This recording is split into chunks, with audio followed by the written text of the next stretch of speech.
They should be facing off in the lower brackets. But here we go. Spawning in the top left-hand corner of 10,000 feet, we have the blue Protoss player, the blue Protoss himself, representing Team Liquid. It is SKillous.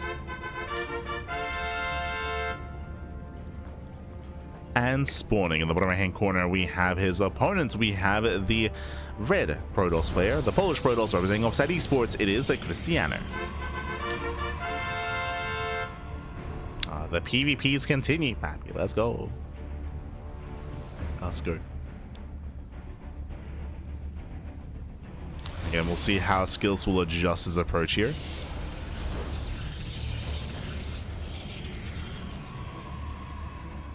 As welcome to 10,000 feet, the Russian spec round is a lot shorter on this map. So you can be more aggressive, you can be more assertive.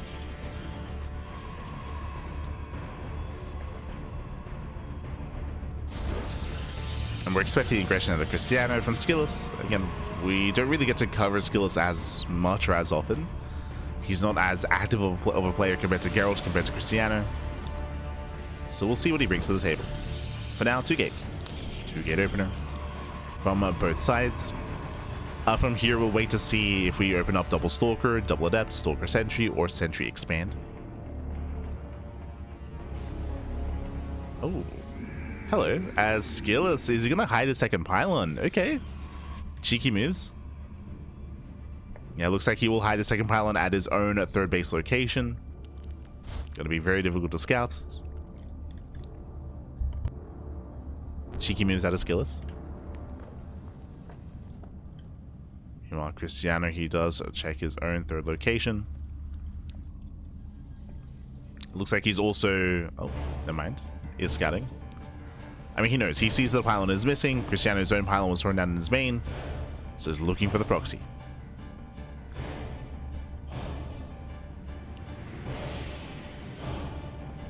Yeah, because of the giant tumors, there are a lot of really nasty proxy locations here. And it does make it more awkward for the probe scout to actually traverse the map. True. Okay. You'll eventually scout. Eventually.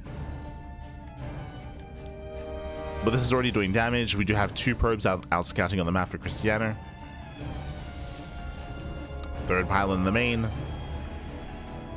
And from here, SKillous can just expand.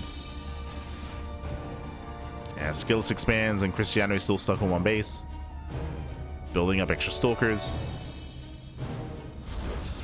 There's a Nexus. And Krystianer, he finally does find it. Yeah, he does find it. He goes for the Stargate. So Stargate opener into expansion. SKillous, he will have the better economy, has a faster base. It's the faster natural.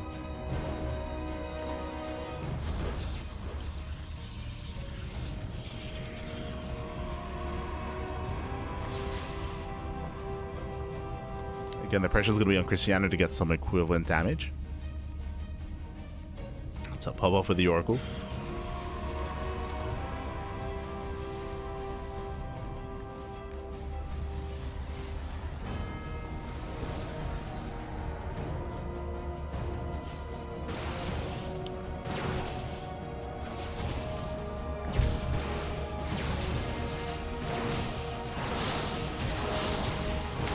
Yeah, SKillous, he does try to dive on the army. Having a bit of an awkward trade here. Yeah, Sentries, they do hold their own. And SKillous does take the fight. Oh, good. And clutch control. Again, Sentries, they no longer tickle, not in PvP. They do bonus damage to shield-based units. So SKillous, he does hold, does defend, setting up for his third base. And getting into Blink. Here comes the Oracle. Again, there's a lot of pressure on Krystianer. Kills the pylon. Oracle towards the natural. SKillous, he did scout. He should be aware. Despite that, not in position. It was 2 probes. 2 probes go down. Nice moves out of Krystianer. Distracting with the pylon. Getting in. In chat, why no Zerg players on the new patch? Only rogues are still playing. That is not true. If you've been watching StarCraft recently, you'll know that like Sola's been playing, Lambert was playing last night alongside Rogue. alongside Shin. But if you're curious about the low amount of Zerg players, then you might not have been watching StarCraft over the past couple of years, but like Zerg participation has been low for like the past 5 years. The patch hasn't changed that. It's just been getting lower over time.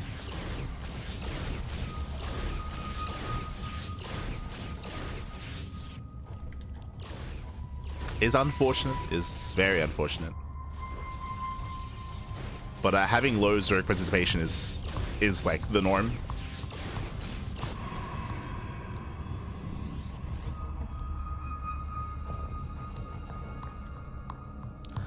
After the patch is downtime low, that is not true. It is very common in online tournaments to have like 1 or 2 Zerg players in a bracket. Like it's possible that you're only just now like taking notice of it, but it has been the case for a long time, unfortunately.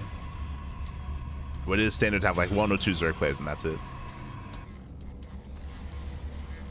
We bring it up all the time when we're casting. That's why for a long time, if you recall, whenever we cast an online tournament, I'm like, we usually jump on Zerg players early on while we can to feature some Zerg play, like in the round of 32 or round of 16. We bring this up all the time.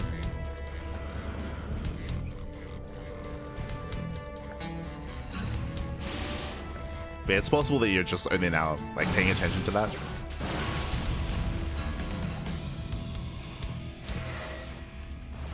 Not saying that it's a good thing, not at all, but it's unfortunately has been the case for a long time.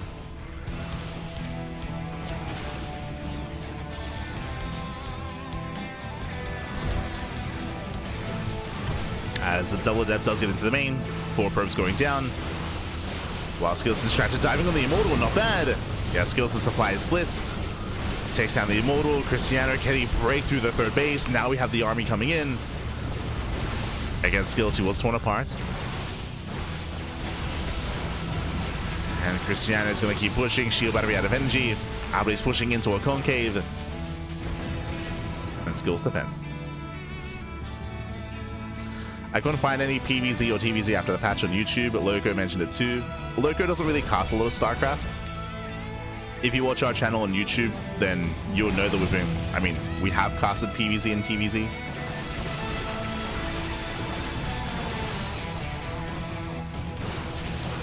But it's true, because Loco doesn't really cast much, like he has like a skewed perspective.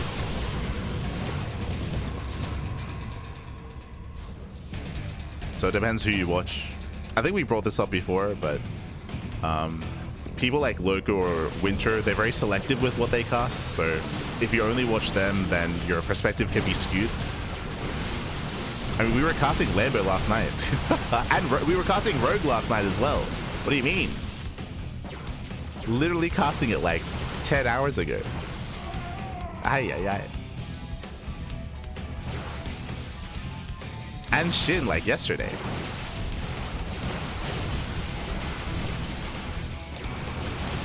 So it depends what kind of content you consume.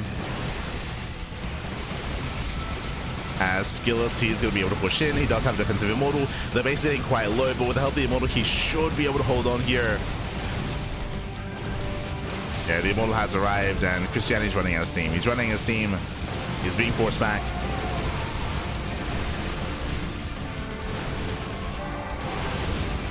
Oh, gets the Immortal.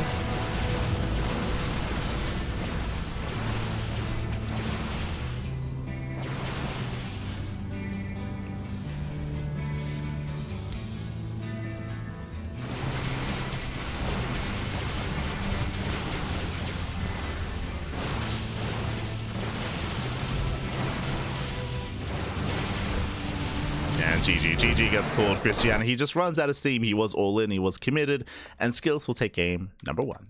GG. GG, well played, does take a lead in the series. Again, Krystianer, he just had a really rough start to the game. He did fall behind early on when it came to the initial build, when it came to the initial opener, so he was committed, he was all in. SKillous, I will say that Krystianer had a really nice start to the all in, pushing into the 3rd base. SKillous, he was out of position, defending his natural, defending his 3rd. His main army was kind of split, but despite that, didn't quite break through. GG. GG, well played, SKillous defends, and now we're getting into game number 2. Here we go.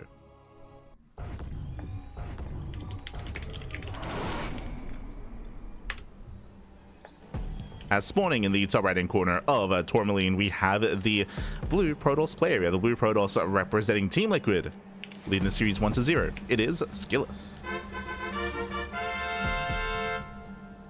And spawning in the bottom left hand corner, we have his opponent. We have the Polish Protoss player. We have the red Protoss representing Offside Esports. It is Krystianer.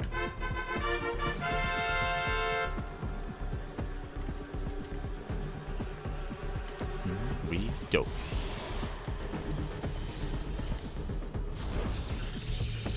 The only game lately I saw Lambo win was 3v3, giving Oz income to Harsum. I mean, again, as I mentioned, this is not to, I should emphasize this as well, this is not to like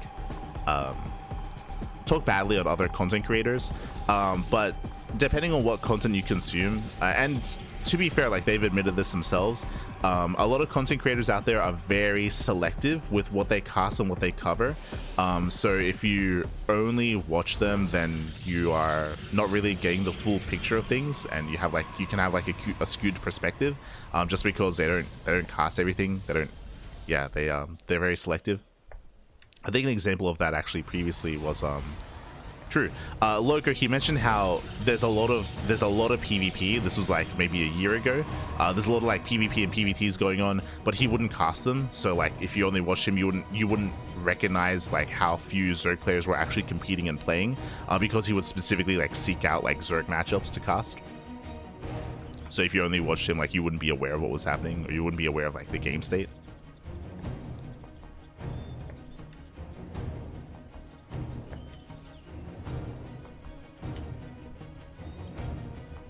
Just be careful. Be careful with like how you like formulate opinions and like how you arrive to conclusions.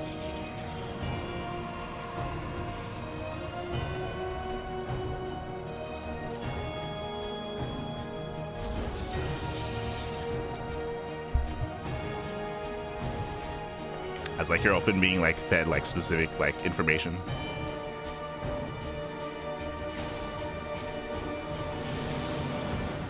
For now, 2-gate opener out of SKillous. So we do have a greedier start out of Krystianer going Sentry Expand. Okay, so Krystianer, he's going to cut some corners here. Is going to be a little bit greedier.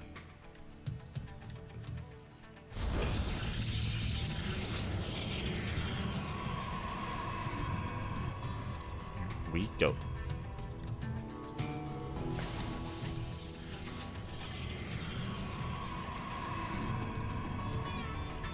But yeah, last night, I say last night, like a couple of hours ago, we were casting Lambo, we were casting Rogue, casting other Zerg players. Not saying that there's a lot of Zerg representation right now, there isn't. It's very low, but it has been low for a long time.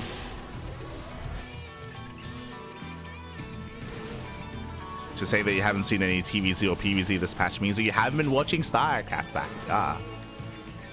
We've been covering it.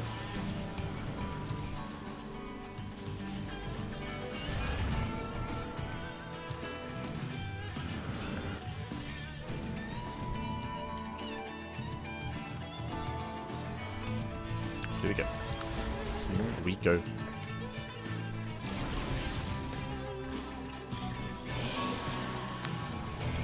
As we do have a much faster Forge, actually. Okay, so really fast Forge out of SKillous, rushing into faster +1. Interesting. You don't often see this. With this is going to be a big power spike with +1 and a bigger power spike with +2 as well. So SKillous does have those timings. It's quite greedy here to invest this quickly into a Forge. We'll see if we can get away with it.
So here we are going to be moving out. Both players expanding in their third bases. +1 is almost done here for SKillous. So again, he's going to have that advantage, that power spike. So we're getting our third bases. Krystianer is poking in. Krystianer does have the slightly larger army. +1 isn't done yet.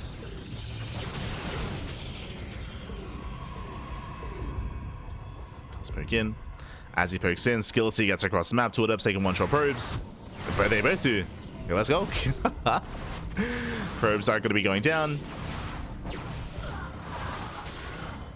Ooh, and SKillous is achieving a lot more damage here. Denies any kind of mining at the natural. It denies more mining. Oh, that's a bit of an awkward recall. That felt like almost a mistake.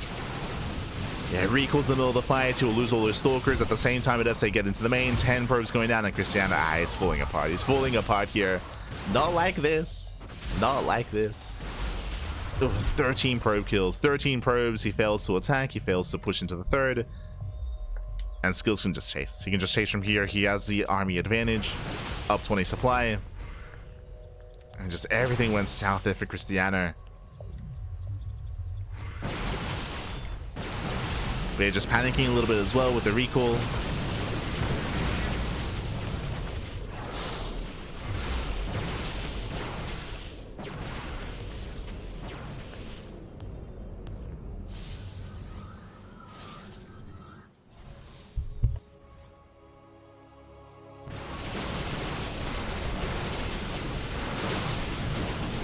Yeah, SKillous, you should be able to overwhelm. Pushing into a concave. We have more reinforcements on the way, coming in from behind. They're a little bit delayed, but they're coming. And SKillous takes the fight anyway.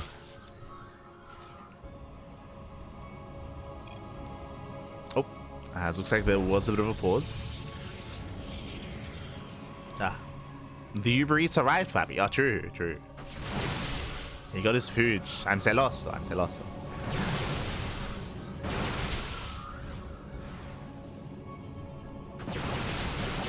And again, SKillous, he should not be stopped here. As long as his control is solid.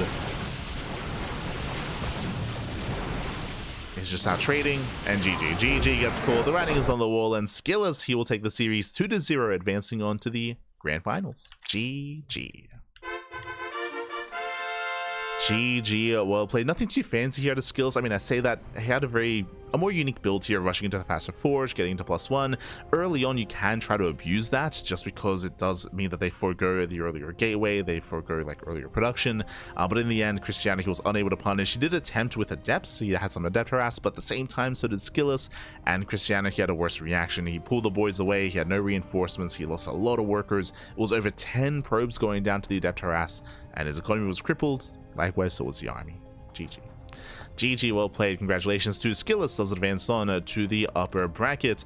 And now we're going to be going on a short break. When we come back, we'll have the lower bracket finals, and we'll have the grand finals thereafter. We'll catch up. We'll see you guys soon after said break. See you soon. See you soon.